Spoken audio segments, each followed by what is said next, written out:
Bonjour, bienvenue sur Yannick TV. Alors dans cette vidéo, nous allons aborder la classification des entreprises. Alors nous aborderons premièrement la classification selon la taille, puis selon la part de marché, nous enchaînerons avec la classification selon l'activité et nous terminerons avec la classification selon le statut juridique de l'entreprise. Alors commençons par la classification selon la taille. La loi de modernisation de l'économie a regroupé pour déterminer la taille d'une entreprise deux critères, le critère de l'effectif et le critère du chiffre d'affaires. Je rappelle, chiffre d'affaires, c'est le montant des ventes. Alors commençons par le premier statut d'entreprise, c'est l'entreprise individuelle ou la micro-entreprise. Alors cette entreprise est généralement donc créée par une seule personne, elle va employer moins de 10 salariés et réaliser un chiffre d'affaires inférieur à 2 millions d'euros par an. Vient ensuite l'entreprise qu'on nomme généralement PME, PMI, petite et moyenne entreprise, petite et moyenne industrie, qui elles vont comporter moins de 250 salariés et avoir un chiffre d'affaires inférieur à 250 millions d'euros par an. Ensuite, nous trouvons les entreprises de taille intermédiaire qui vont employer de 250 à 5000 salariés avec un chiffre d'affaires là plus important, inférieur à 1,5 milliard d'euros par an. Et nous terminons avec les multinationales qui elles emploient plus de 5000 salariés et réalisent un chiffre d'affaires supérieur à 1,5 milliard d'euros par an. Deuxième type de classification, c'est la classification selon la part de marché. Alors là, vous allez voir que c'est beaucoup plus rapide. On a trois types de classification. On a les entreprises locales qui vont intervenir au niveau local, c'est-à-dire commune, département. Les entreprises nationales qui ont une envergure nationale. Et puis les multinationales qui ont un enjeu mondial au niveau de leur chiffre d'affaires. Troisième classification, c'est la classification selon l'activité. Alors, on va faire un petit rappel selon le secteur d'activité. Le secteur d'activité, secteur économique, il est lié à l'activité principale. Donc dans mon petit rappel, on va retrouver notre secteur primaire, qui est le secteur de l'agriculture. Alors quand on parle de l'agriculture, c'est surtout tout ce qui est exploitation des ressources naturelles. Donc il n'y a pas que l'agriculture, il peut y avoir la mer, l'élevage, mais aussi les mines, le pétrole. Deuxième secteur, c'est le secteur secondaire. Donc c'est le secteur qui va permettre de transformer les matières premières en des produits finis. Donc c'est ce qu'on appelle l'industrie. Notre dernier secteur, qui est le secteur tertiaire, c'est le secteur des commerces et des services. Alors, grâce à ces trois secteurs économiques, on va pouvoir déterminer quatre grandes activités d'entreprise. Alors, première activité, c'est l'activité agricole, donc, qui regroupe donc tout ce qui est lié à l'exploitation de la terre, de la mer et de l'élevage. Deuxième secteur très important en France, qui est le secteur commercial, l'activité commerciale. Petit rappel, là aussi, une entreprise commerciale, elle achète des produits, elle les revend sans les transformer. C'est du commerce. Dès que l'on transforme, on va arriver sur une activité industrielle où on va acheter des matières premières, les transformer en des produits finis pour pouvoir les revendre. Notre dernier secteur, c'est un secteur lié à l'activité de service. C'est le secteur, l'activité la plus importante, la plus vaste, puisqu'elle va aller de l'aide ménagère aux grandes banques internationales, en passant par les experts comptables, les taxis ou les graphistes. Passons maintenant à la dernière classification, qui est une classification selon le statut juridique. Alors là, nous allons en voir 5 statuts différents, en commençant par le statut de la petite entreprise ou de l'entreprise individuelle.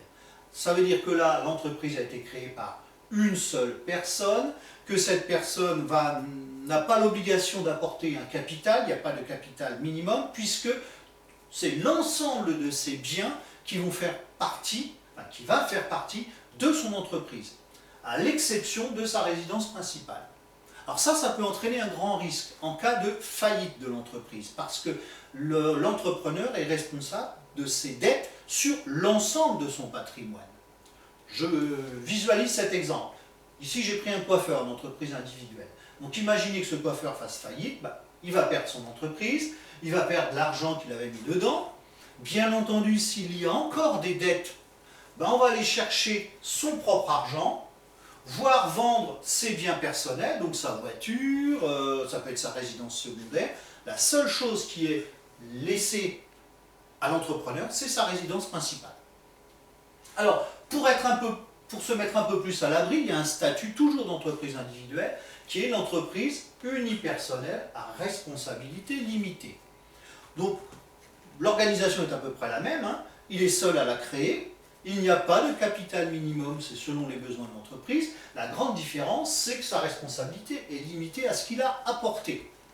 Ça veut dire qu'en cas de faillite, il ne va perdre que ce qu'il avait mis dans l'entreprise.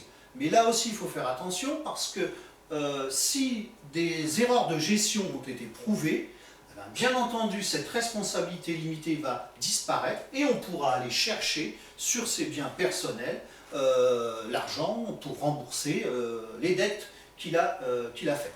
Alors, si je reprends le statut de base, notre coiffeur, s'il disparaît, perd son entreprise, il perd son argent, et s'il n'a pas commis de faute de gestion, il gardera ses biens personnels. Ça, c'était des statuts d'entreprise individuelle. Maintenant, on va passer à des statuts de société. Et un statut le plus répandu en France, c'est le statut de la SARL, Société à responsabilité limitée. Qui dit société dit au moins 2 personnes qui se réunissent pour créer l'entreprise. C'est ce qu'on appelle, ici en SARL, des associés. Donc des associés, il en faut au moins 2, le maximum est d'une centaine. Ça veut dire qu'ils se connaissent généralement. Quand on crée une SARL, on la crée avec des gens que l'on connaît. Il n'y a pas de capital minimum. Là aussi, c'est fonction des besoins de l'entreprise.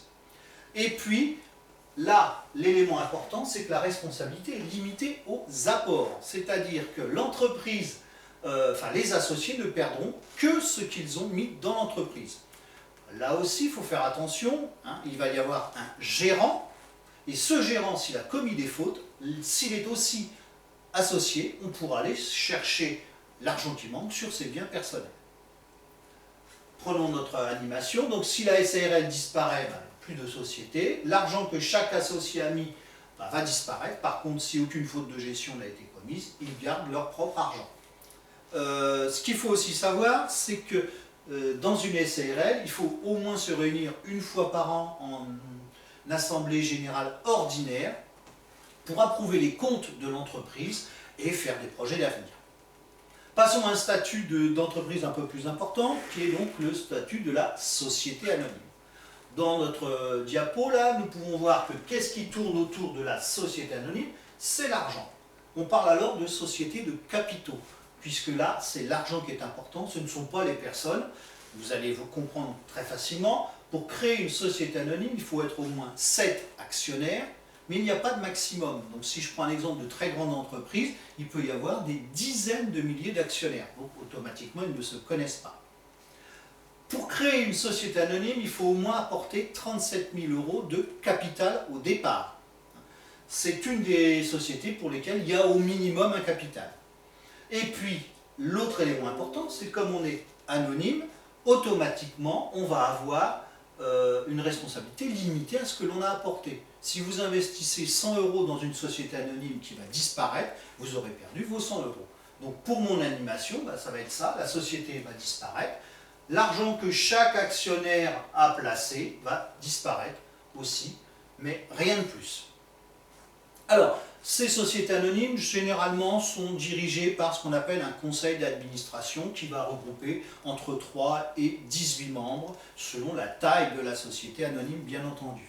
Là aussi, tous les ans, ils doivent se réunir en assemblée générale ordinaire pour approuver les comptes et puis aussi faire des projets d'avenir. Dernier statut, un statut un peu plus souple, qui est la société par action simplifiée.